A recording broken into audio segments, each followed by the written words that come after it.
Hello guys, ito gagawin tayo dito yung shower water heater. Yan, Panasonic.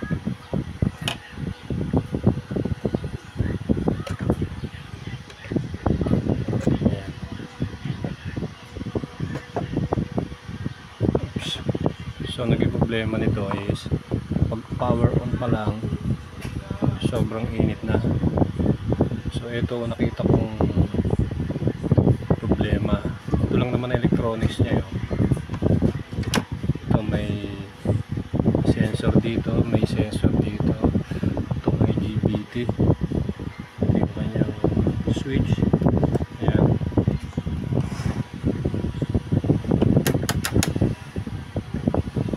So ito yung luma. Pakita ko sa inyo kung ano ang nangyari. Ayan. So yung pin 1 and 2 magka-short yan.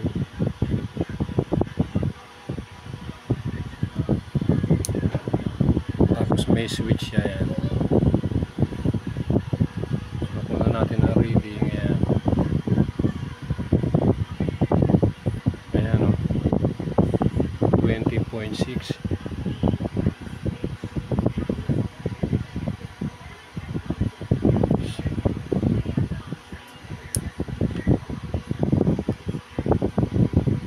I-zero muna natin. Ayan.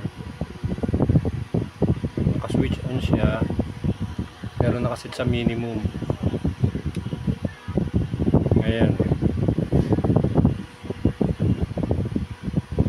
Minimum.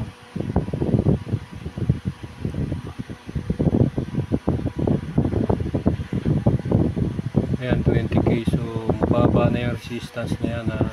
Dapat yan nasa 350k kasi nasa minimum 350k ang value nito So ito yung bago, kinabit ko na. Binibidyo ko kanina, naputol gawa ng overheat na yung sa tindi ng init. Biglang nag-automatic shut off ang cellphone ang ginagamit ko sobrang init. Ayan, tinutukan ko siya ng fan. Tapos nalis ko yung kanyang jacket. So ayan, naka minimum siya.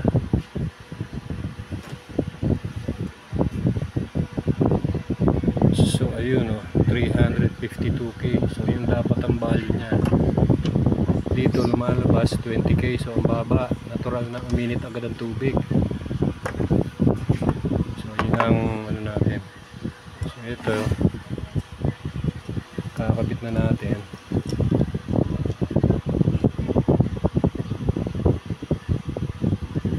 Ayan.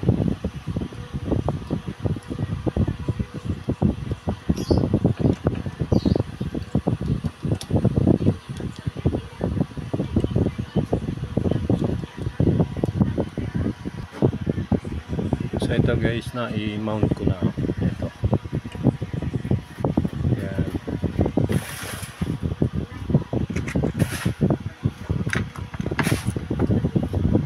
Hindi na natin kinuha ng video yung ibang activities nito ng pagre-repair.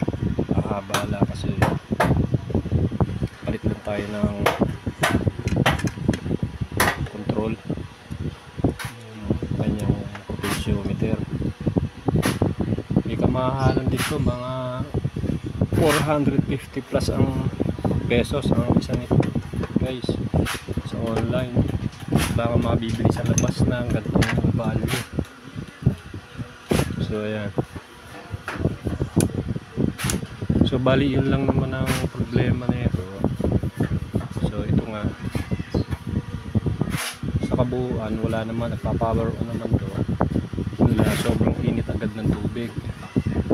Sabihin, good ang heater, good ang IGBT, good lahat ng mga ano. Ito lang ang problema ito, kung kanyang control sa heat. So unan uli natin. Ayan, naka-on minimum. Ang reading niya ay 20 20k. So dapat at 20k napihit mo na ng konti yun. So kaya pag nilakasan mo to, lalong sobrang pagkainit-init, makakalbo ka na. Ayan o, ito yung 19k nya. O, sagad natin.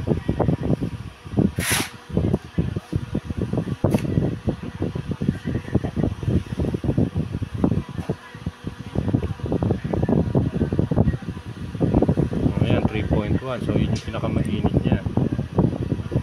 So halfway pa lang siya eh, 20k na rin eh. O 19.4, halfway lang yan. So dapat yun at least mga 175k, 150k, ganun. So guys, ito.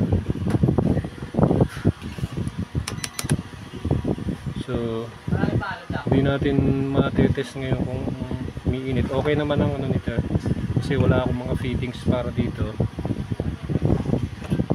So kukunan ko na lang uli ng video kapag i-install natin na lang ko sa may-ari. So yun lang naman. Ito yung kanyang thermal sensor. Meron pa isa dito.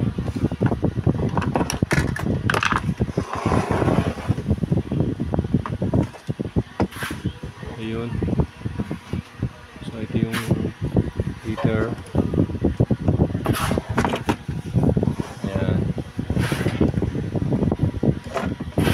Switch dito pag i-on mo, ayan.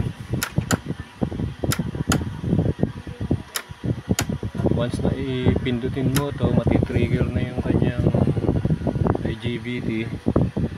So continuous na yung flow of current. So ayan.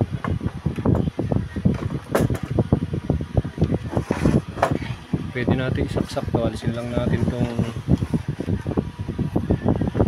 isang linya ng heater.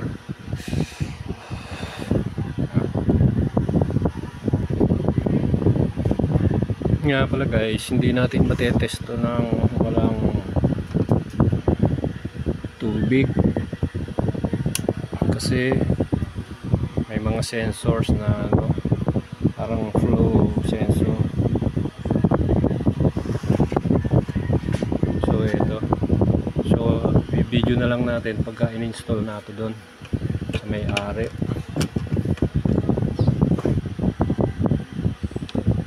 So yun lang guys.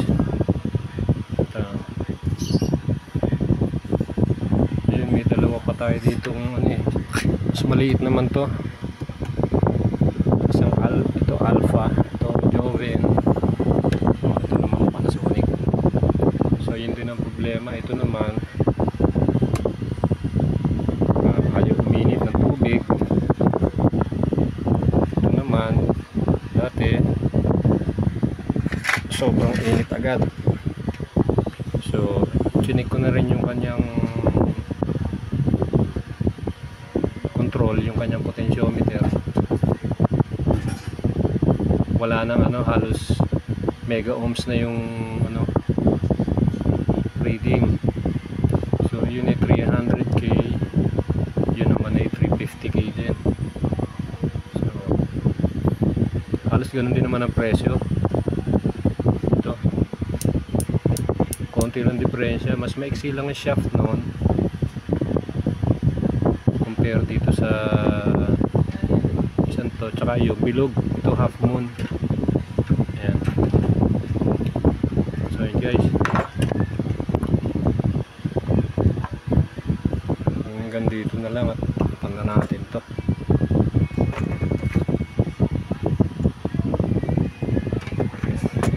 Dali lang naman itong palasin guys, isa lang ang kanyang screw.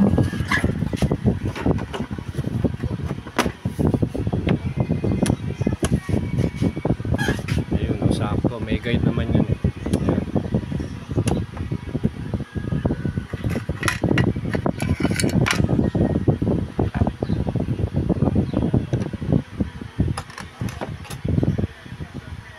Lang ang screw niya, isa lang.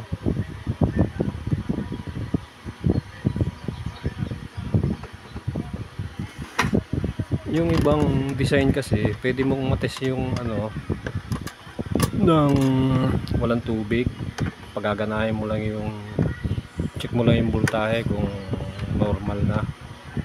Ito kailangan may ano eh, pero wala na yatang ganun mga sinaunang modelo. Yan.